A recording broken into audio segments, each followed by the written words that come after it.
제3회 전교인 총동원 신앙부흥에 참석하신 여러분들 진심으로 환영합니다.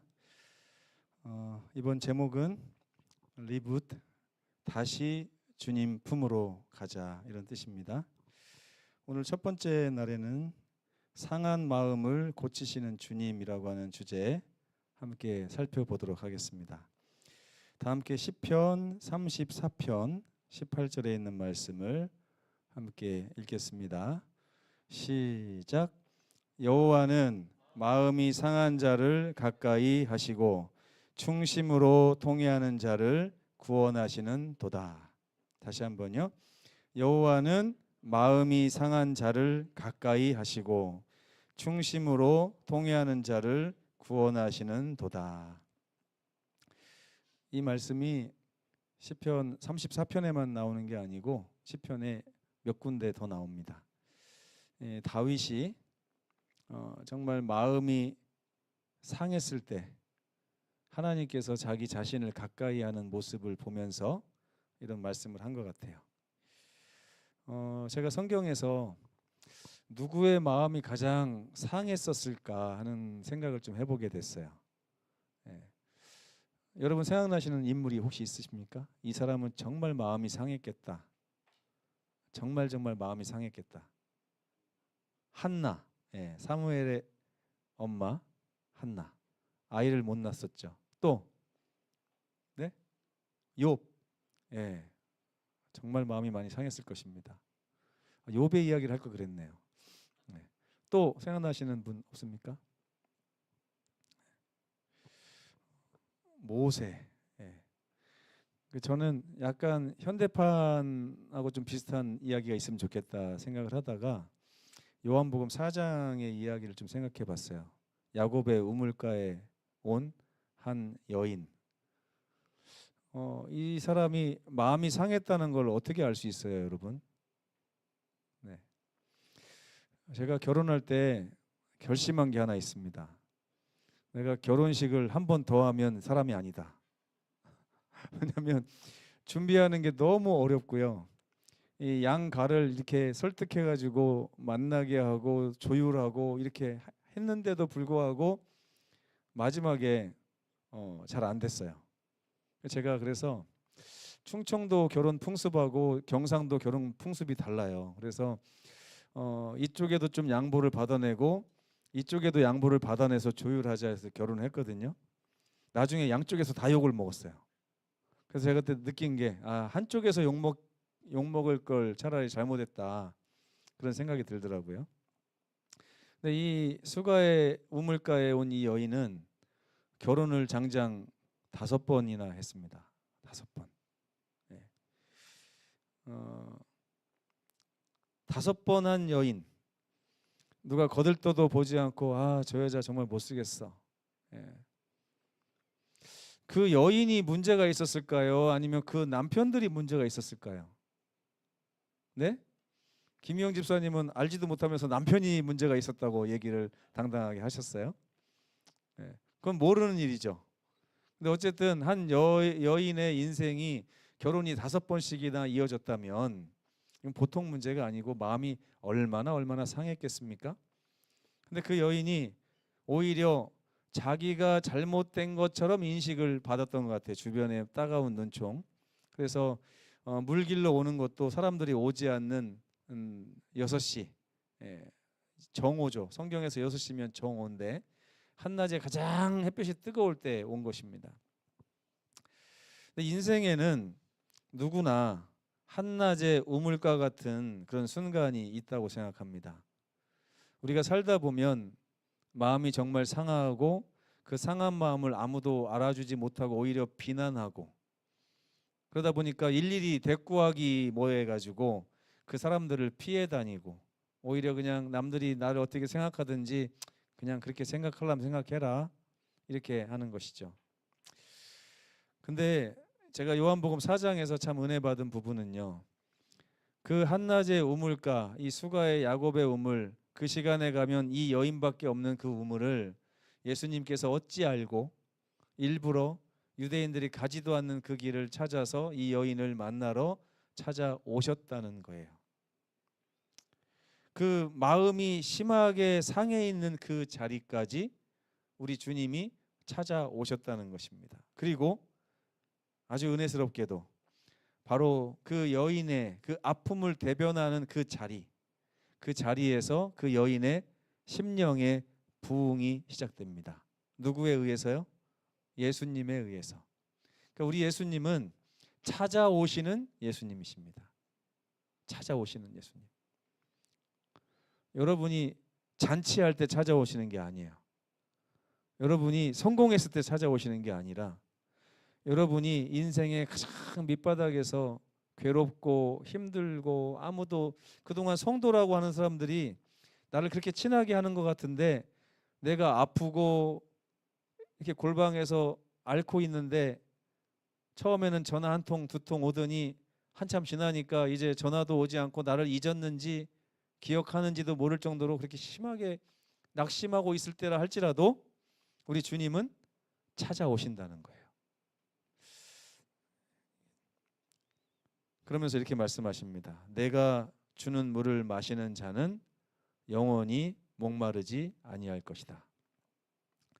근데 예수님께서 오셔가지고요, 그 여인을 만나시자마자 그 여인의 가장 아픈 부분을 건드리십니다. 어떻게 건드리세요? 내 남편을 데려오라 이렇게 말해요. 내 남편을 데려와라. 이 여인에게 있어서 가장 꺼내기 힘든 말이 뭘까요? 예? 예? 네, 제가 아는 어떤 집사님이 계신데 자식이 한 7명 정도 있어요. 그래가지고 처음에 저는 뭣도 모르고 집사님 자식이 왜 이렇게 많아요? 그랬어요. 그 다음부터 저한테 말을 잘 안 해요. 꺼내기 어려운 말이에요. 나중에 왜 갑자기 내가 뭘 잘못했지? 그냥 궁금할 수도 있잖아요, 그죠? 예? 장로님은 왜 아이를 둘만 낳으셨습니까? 얼마든지 할 수 있잖아요, 그죠? 근데 집사님은 왜 아이가 7명이에요? 그 다음부터 저랑 말을 안 해요. 그 정도로 꺼내기 힘든 말이에요, 이게. 알고 보니까 결혼을 3번 하셨더라고요. 예. 근데 예수님께서 물 한 잔 얻어 마시더니 갑자기 하는 말이 내 남편을 데리고 오라. 그럼 예수님은 이 마음이 상한 사람의 입장에서 볼 때 만나기 좀 괜찮은 분이에요? 좀 불편한 분이에요? 불편한 분이죠. 근데 신기한 거는요, 여러분 이걸 아셔야 돼요. 저 같은 사람이 여러분의 아픈 상처를 꺼내봤자 할 수 있는 게 별로 없어요. 근데 우리 예수님은 여러분의 상처를 꺼내기로 결심하시고 꺼내시기 시작했으면 거기에는 반드시 그 상처를 싸매시고 치료하시겠다고 하는 보증이 들어있다고 하는 것입니다. 예수님께서 그 여인을 정죄하거나 괴롭히려고 한 것이 아니에요. 그 여인의 아픈 상처의 가장 깊은 곳에 들어있는 것을 꺼내서 그 여인을 회복시키시기 위해서 그 상처를 건드시고 계신 것입니다. 그 여인이 말했어요. 나는 남편이 없습니다. 예수님 뭐라 그래요? 맞아. 너 지금 남편 없어. 내가 알지. 너 이미 5번이나 결혼했었잖아. 깜짝 놀라요. 말도 하지 않았던 아픔을 예수님께서 일일이 다 알고 계시면서 말을 꺼내시는데 그 말투 가운데 정죄하거나 비웃거나 멸시하거나 조롱하는 말투가 전혀 없으신 거예요. 오히려 내가 다 안다. 내가 그래서 내 옆에 온 거야. 세상에 살면서 이 여인이 한 번도 이렇게 따뜻한 음성을 들어본 적이 없었어요. 그것도 자기의 가장 치부를 드러내고 가장 아픈 부분을 건드리시면서도 이렇게 자기를 사랑하시면서 온유한 음성으로 말하는 음성을 들어본 적이 없는 거예요. 이 짧은 고백으로부터 주님은 그녀를 회복시키기 시작하십니다. 정말 놀라운 장면이 요한복음 4장에 써 있어요. 시편 51편에도 오늘 주제절과 똑같은 말씀이 있어요. 하나님께서 구하시는 제사가 있다는데 이 제사는 여러분에게 뭐 내놔라 이런 제사하고는 좀 다릅니다. 하나님이 가장 좋아하시는 제사가 뭐라고요? 여러분의 상해버린 심령.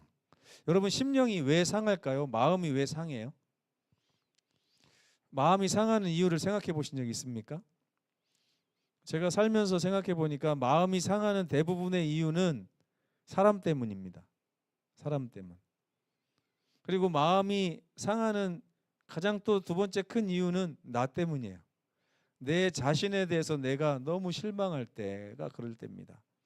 근데 예수님께서 하나님께서 구하시는 제사가 어떤 거냐면 우리의 그 상해버린 심령을 가지고 하나님께 드리면서 하나님 이것 좀 어떻게 해주세요 라고 말할 때 하나님이 가장 좋아하신다는 거예요.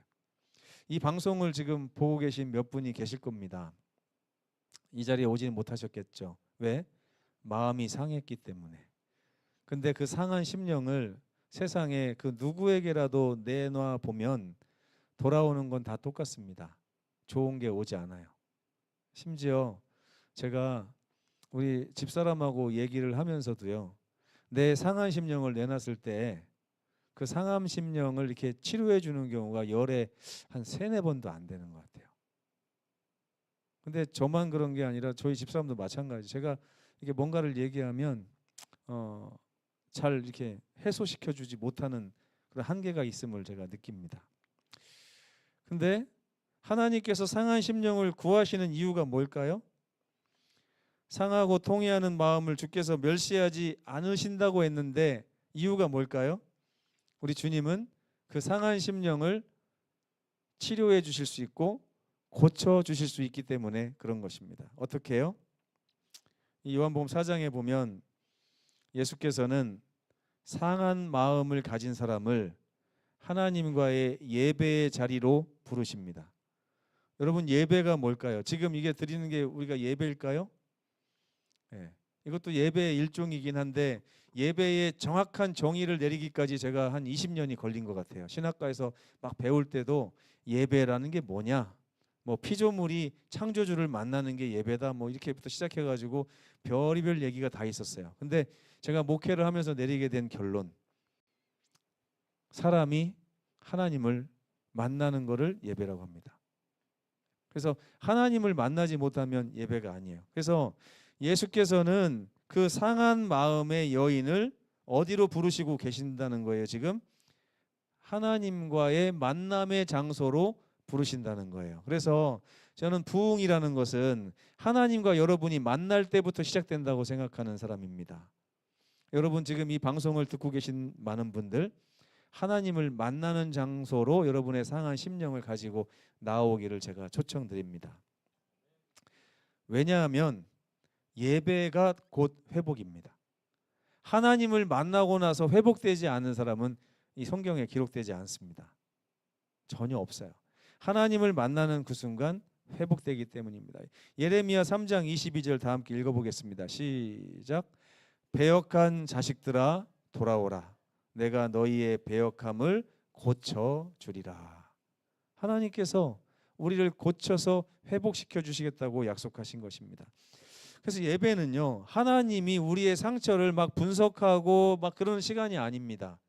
여러분이 예배 드리러 딱 나오잖아요. 여러분이 하나님을 만나잖아요. 그러면 하나님께서는 여러분이 가지고 나온 그 상한 심령을 가지시고 다시 하나님과 여러분을 연결시켜 주십니다. 그리고 여러분이 하나님을 바라보는 그 순간, 하나님과 눈이 마주치는 그 순간, 하나님의 음성이 여러분의 귀에 들리는 그 순간, 여러분의 손이 하나님의 손을 붙잡는 그 순간부터 상처는 믿음으로 바뀌고 절망은 소망으로 바뀌게 됩니다. 이게 예배의 역할이에요. 예배는 다른 말로 하면 하나님을 우리가 접촉하는 시간이라고 보시면 되겠습니다. 그래서 우리 주님께서는 우리를 계속해서 예배로 초청하십니다. 요한복음 4장의 주제가 예배예요. 그래서 영과 진리로 예배하는 자가 복이 있다고 예수께서 말씀하고 계신 것입니다. 여러분, 하나님을 만나면 약한 자가 강하게 됩니다. 무너진 자는 다시 세워지게 됩니다. 그리고 나면 이 사마리아 여인이 그랬던 것처럼 이 여인이 갑자기 메시아라고 하는 그분이 오시면 우리에게 이 모든 것을 알려주신다고 성경에 기록했지 않습니까? 그랬더니 예수님께서 뭐라고 그래요? 그 기다리던 메시아가 여기 왔노라 라고 말씀하셨어요. 그때 이 여인이 회복됐습니다. 내가 메시아를. 제가 좀 궁금했어요. 이 여인이 갑자기 회복된 이유가 뭘까요? 제가 그 장면을 똑같이 한번 따라서 해봤어요. 똑같이. 근데 여인이 회복될 이유를 못 찾겠더라고요. 근데 이 마지막 말씀에서 제가 해답을 찾았습니다. 이 여인은 메시아가 오면 이게 해결될 줄로 믿었거든요. 근데 그 메시아가 아무도 없고 오직 나만 몰래 가는 그 우물가까지 직접 찾아오신 거예요. 그래서 나를 만나시겠다고. 거기에 감동하고 거기에 감격해서 회복되기 시작하는 거예요. 하나님은 나를 잊지 않으셨구나.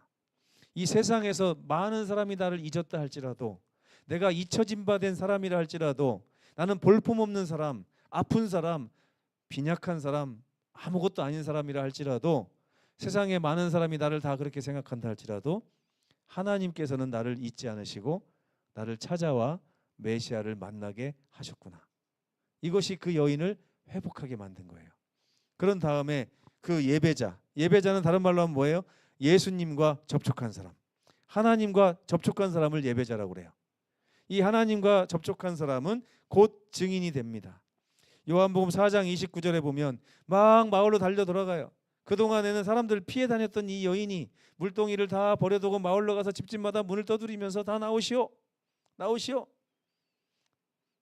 그 중에 어떤 사람은 저 옆에 나가 웬일이야?